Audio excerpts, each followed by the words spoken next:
नमस्कार, मैं रवीश कुमार। दिल्ली में सरकार बनाने को लेकर चल रही अटकलबाजियां अब चर्चाओं के गंभीर दौर में प्रवेश करती हुई लग रही हैं। पितृपक्ष में सरकार नहीं बन सकती, मगर बयान देने पर कोई रोक नहीं है। आज शीला दीक्षित ने कह दिया कि डेमोक्रेसी में जो इलेक्टेड सरकारें होती हैं वही सबसे अच्छी होती है, कोई नई बात नहीं है। यदि इस स्थिति पर पहुंच गई है बीजेपी की वो सरकार बना सकती है तो अच्छी बात है। एलिगेशंस खरीद फरोख्त हमेशा ही लगते रहते हैं। अगर वो बना देंगे तो फ्लोर ऑफ द हाउस पर उसे साबित करना पड़ेगा। तो खरीद फरोख्त पर तो कुछ और कुछ नहीं तो यही कह दो। ये और बात है कि उनकी इस राय से कांग्रेस ने किनारा कर लिया। केरल के राज्यपाल पद से इस्तीफा देने के बाद कांग्रेस ने शीला दीक्षित को जवाहरलाल नेहरू की 125वीं जन्मशती मनाने की कमेटी का अध्यक्ष भी बनाया है। वहां हैं वो।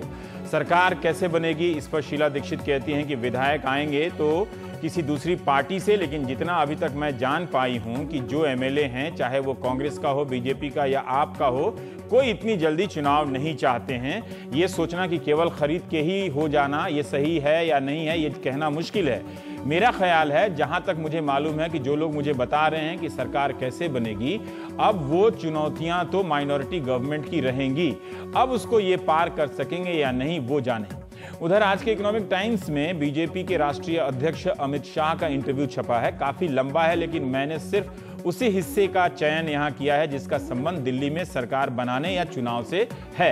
इस सिलसिले में इकोनॉमिक टाइम्स की रोहिणी सिंह पूछती हैं कि क्या बीजेपी दिल्ली में ताजा चुनाव चाहती है या अपने दम पर सरकार बनाने का प्रयास करेगी। अमित शाह कहते हैं कि दिल्ली में कोई चुनाव नहीं चाहता। पिछले 1.5 साल में दो नतीजे आए हैं। ये दोनों ही जनादेश बीजेपी के पक्ष में आए हैं। विधानसभा में हम सबसे बड़ी पार्टी के रूप में उभरे और लोकसभा में 7 सीटों पर विजयी हुए। जनता का फैसला साफ साफ हमारे पक्ष में है। राज्य के स्तर पर समस्या बहुमत की है। मुझे नहीं मालूम कि बीजेपी को कौन समर्थन देगा या नहीं देगा, लेकिन अगर कोई बीजेपी को समर्थन देना चाहता है और वो अनैतिक तरीका नहीं है तो हमें क्यों उसका समर्थन लेने से इनकार करना चाहिए। फिर सवाल कहती हैं रोहिणी की, तो बीजेपी दिल्ली में चुनाव को लेकर उदासीन क्यों है। अमित शाह कहते हैं कि यह उदासीनता का सवाल नहीं है। हम मानते हैं कि दोबारा चुनाव कराने की कोई जरूरत नहीं है, क्योंकि कम समय के भीतर पार्टी को 2 जनादेश मिले हैं।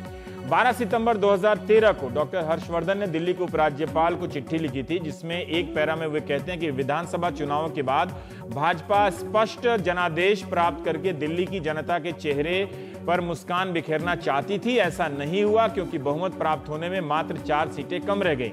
फिर इसके बाद के एक और पैरा में वे लिखते हैं कि दिल्ली की बुद्धिमान जनता ने हमें शासन करने का जनादेश दिया है, लेकिन पूर्ण बहुमत ना होने की दिशा में मैं और मेरी पार्टी राजनीतिक आदर्शों की उच्च परंपरा का निर्वाह करते हुए नैतिकता के आधार पर विपक्ष में बैठना पसंद करेंगे। जो नैतिक और पारदर्शी तरीका पिछले साल नहीं था, क्या अब उसका इंतजाम हो गया है। क्या नैतिक तरीके का यह मतलब है कि विधायक चुनाव नहीं चाहते, कुछ इस्तीफा दे दें या मतदान के समय नजला जुकाम का बहाना बनाकर गैर हाजिर हो जाए। उधर आम आदमी पार्टी ने प्रदेश बीजेपी के उपाध्यक्ष और अपने विधायक की बातचीत का कथित स्टिंग कर खरीद फरोख्त का आरोप लगाया। तो टीवी चैनलों से लेकर अखबारों तक में कई पत्रकारों और जानकारों ने लिखा कि आम आदमी पार्टी ने बीजेपी को पीछे धकेल दिया है। क्या अमित शाह का बयान बीजेपी को आगे बढ़ने के लिए नहीं कह रहा है कि जो हुआ बेहद मामूली घटना है। स्टिंग के संदर्भ में इकोनॉमिक टाइम्स की रोहिणी सिंह बीजेपी के राष्ट्रीय अध्यक्ष से पूछती हैं कि आम आदमी पार्टी ने जो स्टिंग ऑपरेशन किया है उस पर आपकी क्या प्रतिक्रिया है। तो वे कहते हैं कि मेरे पास सभी डिटेल नहीं है, हमारी प्रदेश इकाई इसकी जांच कर रही है, लेकिन इस तरह की बड़ी पार्टी में अगर कोई निचले स्तर का वर्कर उत्साह में कुछ कर बैठता है तब इसे पूरी पार्टी की छवि से नहीं जोड़ा जाना चाहिए। फिर अगला सवाल वो पूछती हैं कि लेकिन वो तो आपकी राज्य शाखा के उपाध्यक्ष हैं। तब अमित शाह कहते हैं कि ठीक है, लेकिन दिल्ली तो एक तरह से कॉरपोरेशन जैसी है, नगर पालिका जैसी, छोटा राज्य है, इसलिए अगर कोई वर्कर अति उत्साह में कुछ कर बैठता है तो उसको पार्टी के साथ नहीं जोड़ना चाहिए। क्या वाकई दिल्ली कॉरपोरेशन है? क्या राज्य के आकार के हिसाब से किसी कार्यकर्ता को छूट है कि वो अति उत्साह में आकर किसी विधायक के कथित रूप से खरीद फरोख्त में शामिल हो जाए? प्रधानमंत्री पद के उम्मीदवार के तौर पर 29 सितंबर 2013 को रोहिणी में नरेंद्र मोदी ने कहा था कि पूरे हिंदुस्तान में जो सबसे सुखी मुख्यमंत्री हैं वो आपके प्रदेश के मुख्यमंत्री हैं। सबसे सुखी। सुबह शाम उनको रिबन काटने के सिवा कोई काम नहीं होता। ना उनको एग्रीकल्चर डिपार्टमेंट देखना पड़ता है, ना उनको एनिमल हस्बेंड्री डिपार्टमेंट देखना पड़ता है, ना उनको इरिगेशन की चिंता होती है, ना उनको मछुआरों का काम होता है। और अगर दिल्ली में रास्ते में कोई गड्ढे हैं तो सिर्फ एक बयान देना पड़ता है कि ये तो कॉरपोरेशन की जिम्मेदारी है, लॉ एंड ऑर्डर प्रॉब्लम होता है तो इतना ही कहना होता है कि ये दिल्ली पुलिस तो केंद्र सरकार के पास है, उनका कोई दायित्व नहीं है। तो एक सरकार को लेकर अपना अपना अलग अलग तरह की व्याख्या है। दिल्ली की कॉरपोरेशन जैसी और ऐसी सरकार जिसके मुखिया का काम फीता काटने के अलावा कुछ नहीं है होता, उसके लिए भी नैतिकता का पैमाना क्या छोटा मोटा रहना चाहिए। पर बीजेपी को 9 महीने के बाद या कई महीनों के बाद क्यों लगा कि उसके पास जनादेश है, एक नहीं दो। जब इतना कह दिया तो साफ साफ क्यों नहीं कहती, या आप क्या कहने वाली है कि हम सरकार बनाएंगे। तो हम बात करेंगे इन सब तमाम पहलुओं पर। हमारे साथ प्रभात झा जी हैं, दिल्ली प्रदेश प्रभारी बीजेपी के और राज्यसभा सांसद भी हैं। आशुतोष हैं, राष्ट्रीय प्रवक्ता आम आदमी पार्टी के। ओम थानवी साहब संपादक जनसत्ता, और संजय सिंह हैं, पॉलिटिकल एडिटर firstpost.com। दो जनादेश हैं। प्रभात झा जी, क्या ये स्पष्ट है कि इस जनादेश का आप सम्मान करके आगे भी सरकार बनाने का आप कोई पहल करेंगे? उसके आगे का पैरा पढ़िए। हाँ, उन्होंने कहा है कि कोई समर्थन दे तो हमें लेने में क्या ऐतराज है। क्या हमें कोई समर्थन दे रहा है और दे रहा है तब लेने में कोई हर्ज नहीं है। अनैतिकता से सरकार नहीं बनाएंगे, लेकिन कोई समर्थन देता है तो हम उसको ना कैसे करेंगे। कांग्रेस समर्थन देगी तो ले लेंगे। रवीश जी, नहीं, अब मैं फिर कह रहा हूं, ये बातें कब आती हैं? जब लेफ्टिनेंट गवर्नर हमको बुलाएंगे और आप भी मजे लेते हुए ये बातें इसलिए पूछेंगे कि लगातार आप इस पर डिबेट करते जा रहे हैं। लेकिन हमारी मान्यता आप राजनीतिक तत्व हैं। देखिए, राजनीतिक प्राणी को ये बात नहीं कहनी चाहिए। जो राजनीतिक प्राणी होता है वो चर्चा में होता है, वो होता है। मतलब आप ये नहीं कि आपको सूट नहीं करता है तो आप पूरी चर्चा को ही खारिज कर देंगे, मतलब वो नहीं है। सब सूट करता है, आप जो कहेंगे हमें सब सूट करता है। मुझे एक बात इसलिए आपसे कहा, हाँ नहीं, एक मिनट, हमने आपसे सिर्फ ये कहा कि उस समय जो लेफ्टिनेंट गवर्नर के पाले में गेंद है, लेफ्टिनेंट गवर्नर जी जो चाहे निर्णय लें, बुलाएं न बुलाएं, कांग्रेस को बुलाएं, आपको बुलाएं, हमको न बुलाएं, हमको बुलाएं, ये विचार तब होगा कि हमको चुनाव में जाना है या सरकार बनाना है। ठीक है, ये बात उन्होंने नहीं कही, लेकिन राष्ट्रीय अध्यक्ष हैं, उनके बयान को अगर आप कहें कि गंभीरता से ना लिया जाए या उस पर राजनीतिक मीमांसा ना हो तो ये और बात हो सकती है। मैं गंभीरता के साथ कह रहा हूं आपको। इससे एक सवाल आता है। चलिए ठीक है, उन्होंने जो कहा अभी खंडन नहीं किया उन्होंने कि उन्होंने ऐसा कहा। मैं ये जानना चाहता हूं कि अगर कोई समर्थन देता है नैतिक तरीके से, जिस नैतिक तरीके से कांग्रेस ने आम आदमी पार्टी को समर्थन दिया था, अगर उस नैतिक तरीके से आपको समर्थन मिल जाए तो आप सरकार बनाएंगे। मैं जानता हूं ये काल्पनिक सवाल है, ठीक है, क्या आप नैतिक तरीके से आप कांग्रेस के पास जाएंगे समर्थन मांगने के लिए, या किसी के पास नैतिक, दो ही बात हो सकती है ना, कि कोई नैतिक तरीके से अपने से समर्थन दे दे या आप नैतिक तरीके से किसी से समर्थन मांग ले, किसी से भी। राष्ट्रीय अध्यक्ष जी ने, रवीश जी, एक बात और कही है कि सभी जगह से जानकारी मिल रही है कि विधायक गण अभी चुनाव नहीं चाहते हैं। आपके इस पर उन्होंने कहा है, हमारे नहीं, सभी दलों के, जो उनका उन्होंने जो उस भावना व्यक्त की है, जो सेंटिमेंट्स आ रहे हैं, वो सभी लोग चुनाव नहीं चाह रहे। ऐसे में कोई आम आदमी पार्टी के भी समर्थन करता विधायकों का सेंटिमेंट्स आपको मालूम है, शीला दीक्षित की तरह नहीं।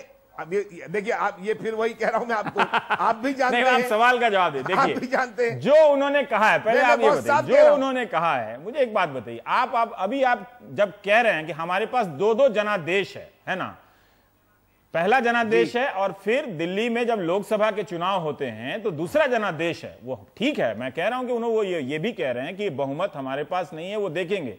लेकिन जब दो जनादेश की बात हो रही है तो इसका मतलब है कि आप सरकार बनाने का प्रयास करेंगे, उसके लिए आप तत्पर हैं। देखिए, तत्परता, अधीरता, ये अलग चीज है। सवाल यह है कि उन्होंने उसके आगे फिर अगर उन पर डिस्कशन कर रहे हैं तो उन्होंने ये भी कहा है कि इसमें क्या बुराई है कि कोई समर्थन दे तो हम न ले। समर्थन अनैतिक नहीं होना। अब मैं फिर वही कहूंगा कि कांग्रेस समर्थन देगी तो क्या आप लेंगे? आप ये कहिए ना कि कांग्रेस से कैसे समर्थन नहीं, ये कैसे कह देंगे? जब अगर कांग्रेस के लोग तय करेंगे उसके बाद हमारे नेता क्या विचार करते हैं तब देखेंगे। ये तो बहुत आसान सा है। ये तो किसी भी पार्टी का कोई नेता कह सकता है कि मैं अपने विरोधी दल से समर्थन नहीं लूंगा। आप कह रहे हैं कि विचार, आप ये तो मैंने बहुत ही हल्का सवाल पूछा है इससे।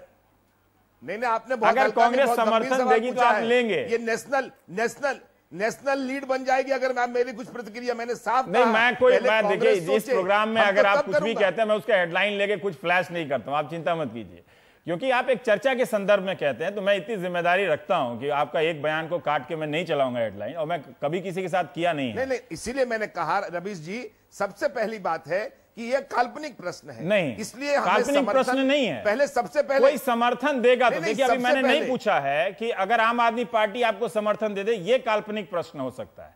समर्थन तो आपको कांग्रेस से ही मिलेगा ना, या तो कोई दूसरा आके आम आदमी पार्टी से, कांग्रेस से इस्तीफा देके चला जाए। समर्थन कौन देगा ये तो तब विचार करेंगे जब लेफ्टिनेंट गवर्नर मैं कह रहा हूं कि आप सबसे बड़ी पार्टी आप आइए। मैं कह रहा हूं कि आदरणीय प्रभात झा जी को इस सवाल का जवाब हां या ना में देने में क्या दिक्कत है कि अगर कांग्रेस समर्थन देगी तो आप लेंगे? नहीं, ये कैसे कह देंगे?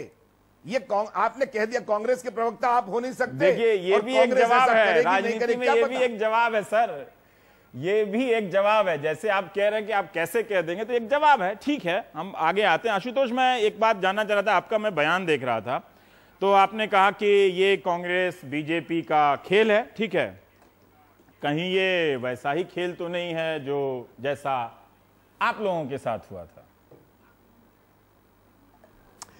देखिए रवीश जी, प्रभात झा जी पार्टी के बड़े वरिष्ठ सदस्य हैं और तमाम मेहनत के बावजूद भी आज अमित शाह पार्टी के अध्यक्ष हैं, प्रभात झा पार्टी के अध्यक्ष नहीं है। यही इस बात का प्रमाण है कि आज बीजेपी में कितना बदलाव आ गया है।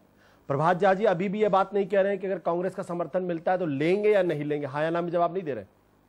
शीला दीक्षित भी लगभग इसी तरीके का इशारा कर रही हैं। तो इससे एक बात तो स्पष्ट है कि कम से कम बीजेपी और कांग्रेस के बीच में एक मौन सहमति हो गई है कि आम आदमी पार्टी को सरकार बनाने से आप जितना दूर रख सकते हैं दूर रखिए, इनको करीब मत आने दीजिए। क्योंकि अगर आम आदमी पार्टी सरकार दिल्ली में आ जाएगी तो बीजेपी और कांग्रेस का जो तमाम भ्रष्टाचार का खेल है वो खुल के सामने आ जाएगा। शीला दीक्षित की फाइलें खुलेंगी, उनके खिलाफ 3 भ्रष्टाचार गंभीर आरोप लगे हुए हैं। और एक बात और कहूंगा, मुझे तो ऐसा लगता है कि बीजेपी कांग्रेस के बीच में सहमति इसलिए बन रही है क्योंकि बीजेपी नहीं चाहती उसके भ्रष्टाचार के मामले खुले और कांग्रेस भी नहीं चाहती है कि रॉबर्ट वड्रा का मामला खुले। और इन दोनों में एक अद्भुत से साम्यता है। पर इसमें अंतर क्या है, गलत क्या है? अगर कांग्रेस आपको समर्थन दे सकती है, अगर आप किन्हीं परिस्थितियों में, विपरीत या आपात परिस्थितियों में समर्थन ले सकते हैं, तो अगर बीजेपी और कांग्रेस के समर्थन लेने देने या मौन सहमति पर आपको क्या एतराज है? नहीं, मुझे किसी तरीके का कोई एतराज नहीं होना चाहिए। मैं क्यों एतराज करूंगा? लेकिन अगर अनैतिक तरीके से सरकार बनाने की कोशिश की जाएगी, अगर बीजेपी के नेता, वरिष्ठ नेता, उपाध्यक्ष पार्टी के, वो अगर आम आदमी पार्टी के विधायकों को खरीदने की कोशिश करेंगे 4 करोड़ रुपए में, तो हमें ऑब्जेक्शन होगा। बीजेपी और कांग्रेस दोनों खुलकर सामने आए कि हम दिल्ली के अंदर चुनाव से बचाने के लिए एक दूसरे का समर्थन कर रहे हैं, खुलकर बोलिए।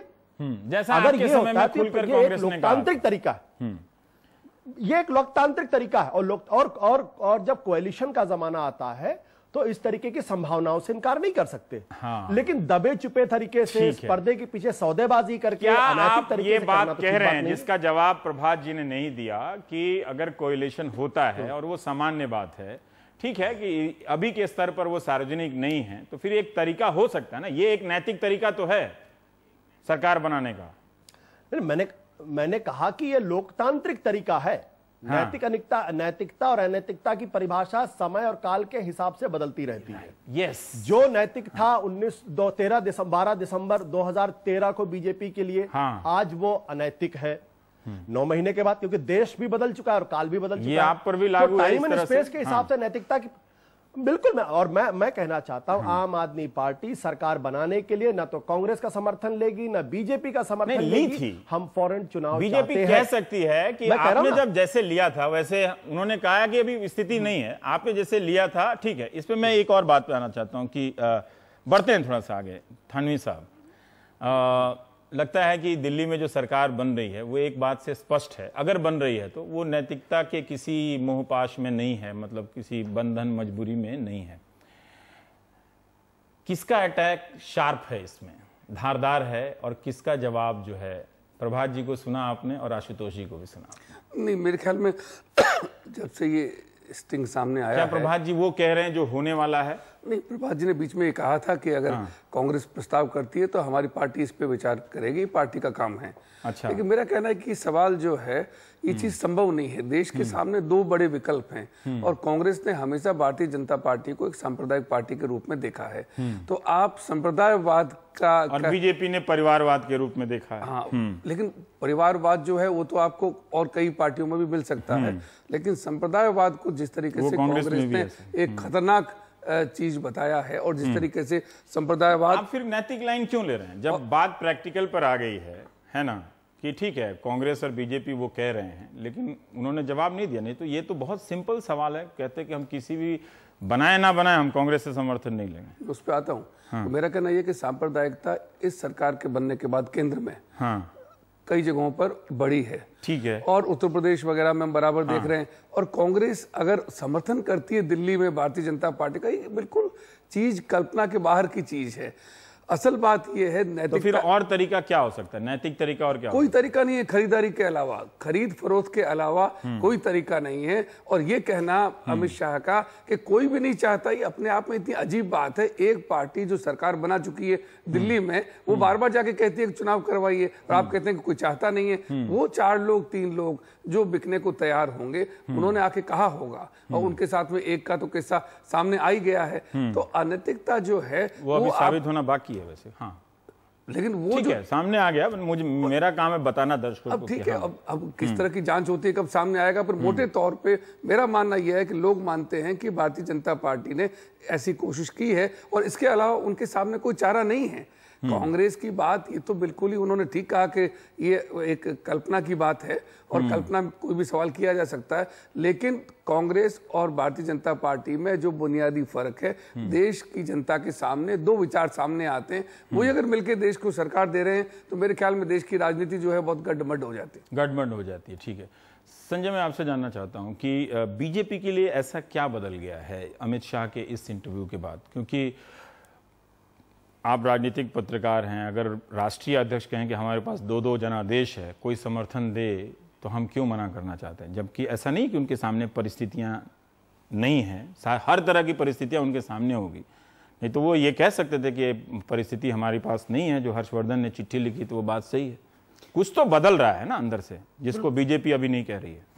देखिए, 2 चीज है रवीश। तब के और अब की परिस्थितियां देखेंगे तो तब के राष्ट्रीय अध्यक्ष अलग थे, स्टेट प्रेसिडेंट अलग थे, और बीजेपी में यहाँ के लोकल नेता अलग थे। डॉक्टर हर्षवर्धन, विजय गोयल, राजनाथ सिंह, और तब मोदी देश में वो कैंपेनर थे, बीजेपी के प्राइम मिनिस्ट्रियल कैंडिडेट थे। आज वो प्रधानमंत्री अमित शाह अध्यक्ष हैं, यहाँ सतीश उपाध्याय हैं, और बाकी वो चीजें हैं। तो वो परिस्थितियां वहां बदली। दूसरा, ये राष्ट्रीय अध्यक्ष होने के नाते कहना लाजमी है। देखिए, कोई भी पार्टी का जो प्रेसिडेंट होगा वो इस चीज को कहेगा अपने काडर के, वर्कर के मोरल बूस्टर के लिए कि हमारे पास 2-2 जनादेश। चुनाव में नहीं जा रहा, वो सबसे बड़ा पदाधिकारी है, बीजेपी का सबसे बड़ा पदाधिकारी अगर कहे कि हमारे पास 2-2 जनादेश है, इसका मतलब वो कह रहे हैं कि हमारा अधिकार बनता है सरकार बनाने में। क्या वो ये बात नहीं कह रहे हैं? इसमें रवि, इस मैसेज जो है उसके आगे वाले सेंटेंस में ये तो देखिए एक अपना कोई समर्थन देगा तो आप कह रहे हैं वहां मैसेज है, वहां एक नैतिक जो आप या 4 दिन, काफी दिन से, मतलब पिछले 1 हफ्ते से ये डिबेट चल रहा है। बीजेपी के अंदर बहुत सारे लोगों के मन में इस चीज को लेकर के क्रिटिसिज्म का भाव है। वो नहीं चाहते कि इस तरह की जोड़तोड़ की परिस्थिति बने, क्योंकि अगर सरकार बनती भी है तो चलेगी कैसे? लेकिन ये सरकार चल नहीं पाएगी। इसी उहापोह की स्थिति के संदर्भ में उनका बयान महत्वपूर्ण मुझे लगा कि वो काफी स्पष्ट बयान है कि 2 हमारे पास है, कोई समर्थन हमें देगा तो हमें क्यों मना करना? आप सही कह रहे हैं। ये कोई कौन हो सकता है, मैं समझ नहीं पा रहा हूं। कांग्रेस पे तो वो चुप है। खैर, देखिए, इसमें एक परिस्थिति का निर्माण हुआ है कि अंदर जो क्रिटिसिज्म था, उन क्रिटिसिज्म के ऊपर एक लगाम लग गया, एक विराम लग गया। स्टिंग से कोई फर्क नहीं पड़ता, हम आगे बढ़ेंगे। सतीश उपाध्याय के ऊपर जो एक क्वेश्चन मार्क बहुत सारे लोग लगा रहे थे कि वो इतना ज्यादा क्यों बोल रहे हैं, ये पता चल गया कि सतीश उपाध्याय अगर कह रहे हैं तो मतलब अध्यक्ष भी कह रहे हैं, पार्टी के अध्यक्ष भी कह रहे हैं, क्योंकि दोनों के बयान में कोई बहुत बुनियादी अंतर नहीं है। सवाल उससे आगे है जब वो कहते हैं कि कौन सपोर्ट करेगा हमें पता नहीं, और कैसे सपोर्ट करेगा और क्या होगा। देखिए, जो कॉम्पोजिशन है, और पर्टिकुलरली स्टिंग के बाद कोई इंडिपेंडेंट एमएलए, मतलब आम आदमी पार्टी का या कांग्रेस का कोई अकेला एमएलए से न कोई बीजेपी का नेता बात करने को तैयार है, न वो बात करने को तैयार, क्योंकि वो स्टिंग के बाद हर आदमी को ये खौफ है कि अगला शेर सिंह डागर वो पर्टिकुलर नेता ना हो जाए जो बातचीत कर रहा हो। देखिए, इसमें अगर ये जो आशुतोष कह रहे थे कि अगर कोलिशन जैसी कोई चीज बनती है कि बैठ करके ट्रांसपेरेंट तरीके से बात सार्वजनिक रूप से, देखिए गिव एंड टेक तो रियल पॉलिटिक्स में कभी भी माइनॉरिटी सरकार है होगी ही, लेकिन क्या वो गिव एंड टेक सार्वजनिक होने की स्थिति में होगी? अभी की जो वर्तमान परिस्थिति है, अगर आप कांग्रेस को देखेंगे तो चार, मतलब राजनीति में नाम लेना कहना पड़ता है, 4 मुस्लिम हैं, 1 सिख। अगर भीतर खाने से 4 गैर हाजिर हो जाएं तो क्या बीजेपी उसको कह सकेगी कि वो नैतिक है? अगर 4 गैर या उसके पास सुविधा है कहने के लिए, तो इसलिए कि वो सब सही है जो कहेगी? अगर मैं उनके ही कुछ लोगों का बात कहूं तो अगर जगदीश मुखी सदन के नेता होंगे, अरविंद केजरीवाल, देखिए मुख्यमंत्री ही नहीं चुने जाएंगे, अरविंद केजरीवाल विपक्ष के नेता भी चुने जाएंगे, तो अरविंद केजरीवाल काफी सशक्त विपक्ष के नेता होकर के निकलेंगे कि सरकार ये कैसे चलेगी। ये